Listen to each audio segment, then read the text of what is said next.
So I was born as an American citizen, but I grew up my entire life in Mexico. And the systems and the supports in Mexico are definitely less than the systems and support here. And so I was always really frustrated growing up, being the only visibly disabled student in my high school and around my peers. And so I decided to start a student group that was all about teaching other students what it was like to have a disability. We would do things like eating without being able to see, or using public transportation in a wheelchair, or communicating without speaking. And that model of those workshops went from one high school to 5 to 15. By the time I left high school, we were in almost 15 high schools across the country, 80% corporate funded, and it was a great ride, and it was a great experience, and it was no formal organization, nothing legal. It was just kind of a grassroots movement. And then I came to the US for college. I came to American University, and I realized that some of the same frustrations and experiences that I was going through in Mexico, I was also going through here in the States. People weren't really talking about disability. We would learn about women's rights or about African American rights or now LGBT, and nobody was really talking about disability. And so we decided to take some of the same workshops and the same programs that we were doing and sort of cater them to students with disabilities and try to get the conversation going around disability identity. And then along those lines, we realized as any sort of, and that's when we officially incorporated as a 501c3 and said, we want to do this more formal. And along the lines, we realized that what the workshops were great at spreading awareness and getting the conversation started, it was difficult to get people with disabilities themselves engaged because, as a blind individual, if you stimulate blindness, how are you going to participate in that?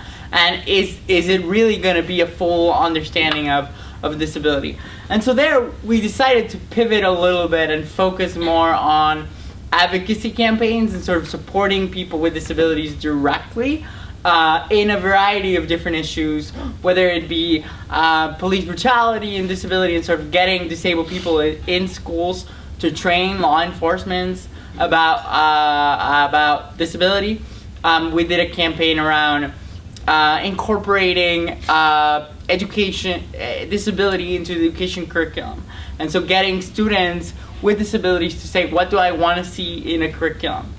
And right now, the campaign that we're really focused on is how do we make entrepreneurship spaces more innovative and more inclusive of people with disabilities. I'm very proud to say that we've been working with the Department of Small and Local Business Development, and the first advisory committee around disability and entrepreneurship was formed. With that, there's the irony is that there's a new incubator that was formed in DC that's called the Inclusive Innovative Incubator. And it's not accessible for people with disabilities. So with the committee, we've been able to work with the mayor's office to make sure that proper renovations are made. Gallaudet University just hosted the first startup weekend, which is basically a weekend where startups come together and pitch ideas, and you basically form a company within a weekend. And Gallaudet just hosted it, and it was the first startup weekend that had the most deaf participants in the world. And so that was really exciting. And right now we're looking at ways to support entrepreneurs with disabilities, obviously, of course, including veterans. So that's a little bit about me and my background. I am really passionate about using my story and my experiences to inspire other people with disabilities to kind of embrace their disability identity and see it as just as another part of human diversity, just as we see race, gender, ethnicity. But I was told that many of you are interested in starting nonprofits.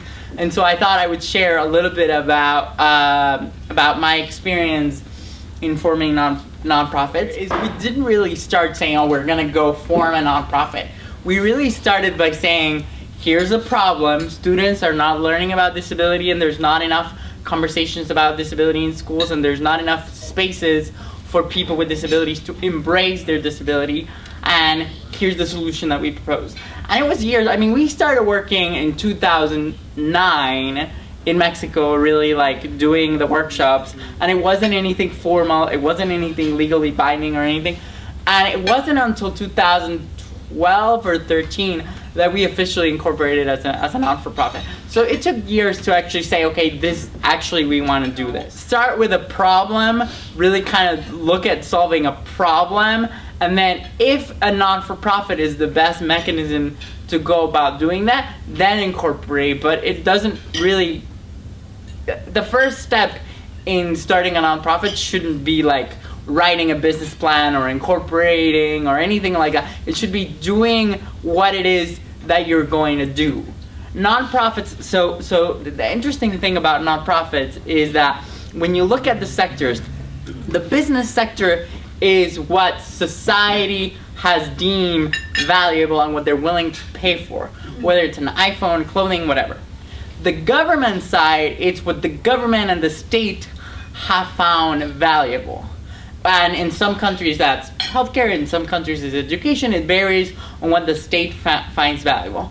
And everything else in between, it falls in the non-for-profit space. And that's really valuable. If we understand that that's the space where nonprofit falls, then we can start to talk about the value of a non-for-profit. So we get funding primarily by partners and sponsors. So each campaign we have a sponsor. So for example, for the education campaign, it was Blackboard. For right now, for the campaign that we're doing around entrepreneurship and disability, it's in partnership with the Department of Small and Local Business Development. It's in partnership with Galileo University. We're talking to the Case Foundation. So we're always looking for partners to help fuel the campaigns. I'm a huge believer in crowdfunding. I think crowdfunding is a phenomenal way, because crowdfunding, not just, it's a way to get funding from people, but it's also a way to engage people into your project. If you crowdfund for a project, you don't just have funding, but you potentially have a list of 20 or 30 people that gave you their money. So the likelihood that they'll give you their time or their expertise is greater. Or if you're thinking about starting a nonprofit, my first advice to you would be don't.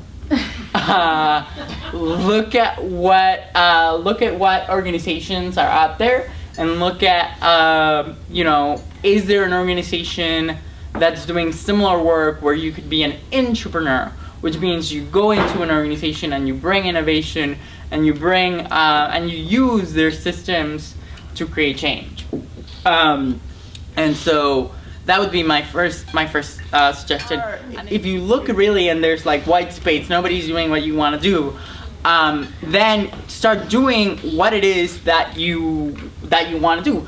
Don't sit down and write a business plan. Don't just start doing and start serving people and start getting feedback. And then if what you're doing isn't working, or if people aren't using what you're getting, maybe you should stop and look at how you can pivot. It's sometimes I feel like as founders, and this happens to me all the time, we're in love with our product. We say, oh, our app or our curriculum is going to solve this problem. Oh, our product is going to solve this problem. And if people aren't using it, it's probably because they don't want to use it. It's not the problem of the target market. It's the problem of your product. So go back and listen to your customer. And